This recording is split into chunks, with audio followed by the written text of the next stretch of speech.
కార్యసాధకమైన తన శక్తి చొప్పున మనము అడుగు వాటన్నిటికంటేను ఊహించు వాటికన్నిటికంటేను అత్యధికముగా చేయ శక్తిగల దేవునికి క్రీస్తు యేసు మూలముగా సంఘములో తరతరములు సదాకాలము మహిమ కలుగునుగాక. హల్లెలూయా. ఏమంట?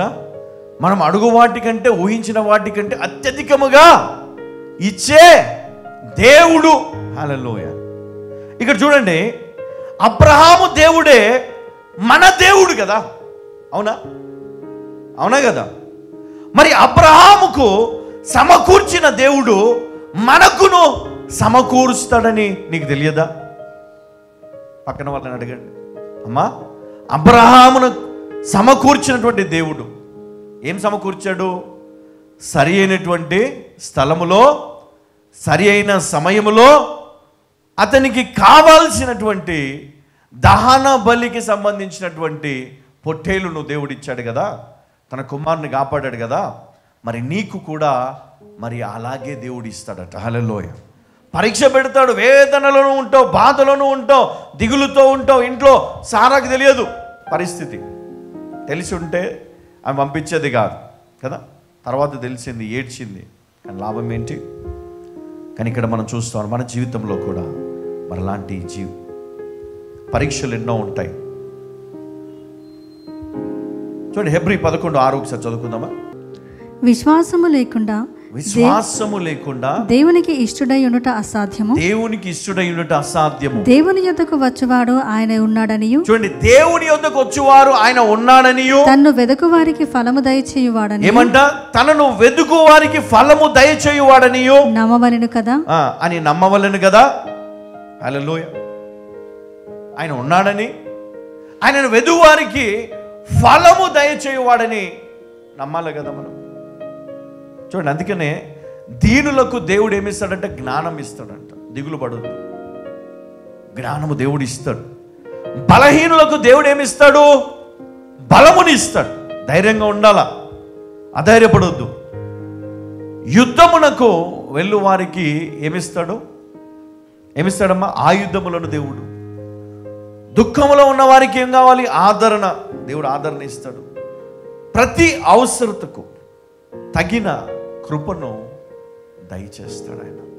నీకేం కావాలో, నీకు ఏది అవసరం ఉందో దేవుడు నీకు సరి అయిన సమయంలో సరి అయిన స్థలములో దేవుడు నీకు అనుగ్రహించడానికి సిద్ధంగా ఉన్నాడు. నువ్వేం చేయాలా? ఓపిక పట్టాల కదా. ఈ సమస్య నుంచి నేను బయటికి రావాలన్న పిల్లి ఎంత ప్రయత్నం చేసినా వచ్చిందా? రాలే. అందుకే జ్ఞానం కావాలంటాడు దేవుడు. నువ్వు ప్రార్థన ఆపొద్దు. విశ్వాసముతో నువ్వు ఏం చేయాలి? ప్రార్థిస్తూనే ఉండు. విశ్వాసముతో నువ్వు ఏం చేయాలి? దేవునికి లోపడుతూ ఉండు. అప్పుడు దేవుడు నిన్ను గమనిస్తూ ఉంటాడు. దేవుడు నీకు తోడుగా ఉంటాడు. తన దూతలను నీకు తోడుగా ఉంచుతాడు.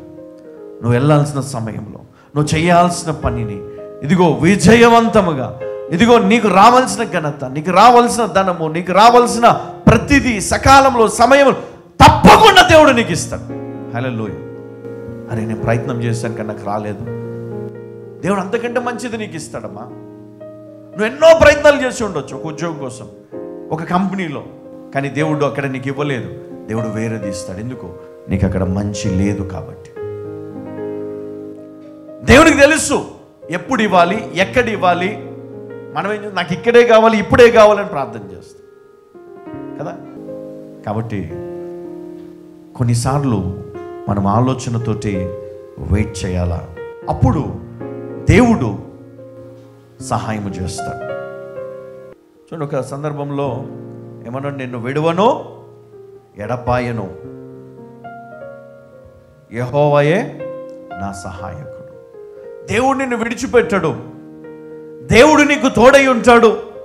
దేవుడు నీకు సహాయము ఎందుకు చేస్తాడు అంటే ఫిలిప్పీ 4:19 ఒకసారి. కాగా దేవుడు తన ఐశ్వర్యము చొప్పున క్రీస్తు యేసునందు మహిమలో మీ ప్రతి అవసరమును తీర్చును. ఏమంట? కాగా దేవుడు తన ఐశ్వర్యము చొప్పున క్రీస్తు యేసునందు మహిమలో మీ ప్రతి అవసరమును తీర్చును. మీ ప్రతి అవసరమును క్రీస్తు యేసునందు మహిమలో మీ ప్రతి అవసరమును దేవుడు తీరుస్తాడని. ఎందుకు? తన ఐశ్వర్యము చొప్పున. అందుకే మరి మనము ఈరోజు ఆలోచన చేయాలి, నీకు యెహోవా ఈరేగా దేవుడు నీకు తోడుగా ఉన్నాడా? అందుకనే నువ్వు ఎప్పుడైతే నువ్వు విశ్వాసంతో ఉంటావో దేవుడు అంట సరి అయిన సమయంలో సరి అయిన స్థలములో దేవుడు నీ అవసరాలన్నీ తీరుస్తాడంట. ఆమేన్, హల్లెలూయా. ఎంతమంది నమ్ముతున్నారు దేవుడు నా అవసరతలన్నీ తీరుస్తాడని? దిగులు పడొద్దంట, బాధపడొద్దంట. నా పరిస్థితి మారట్లేదు, నా జీవితం మారట్లేదు, ఇంకా ఇంతకాలం అని నువ్వు నిట్టూర్పులు విడవద్దంట, శాపనార్థాలు పెట్టొద్దంట కదా. ఇంకెంతకాలం? ఏం చేశాడు దేవుడు? ఏమిచ్చాడు దేవుడు? ఆయన దేవుడు అండి. ఆయన ఇచ్చే సమయంలో నీకు ఇస్తాడు. నువ్వేం చేయాలో వెయిట్ చేయి, ఓపికతో ప్రార్థన చేయి, ఓపికతో నీ పరిస్థితులను నువ్వు మార్చుకుంటూ నిలకడగా దేవుని యందు విశ్వాసముతో ఉండు.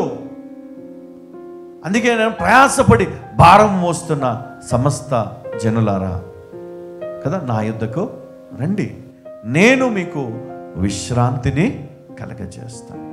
నేను మీకు విశ్రాంతిని, నెమ్మదిని ఇస్తాను నేను. హల్లెలూయా. అందుకే ఈరోజు నువ్వు బాధపడొద్దు.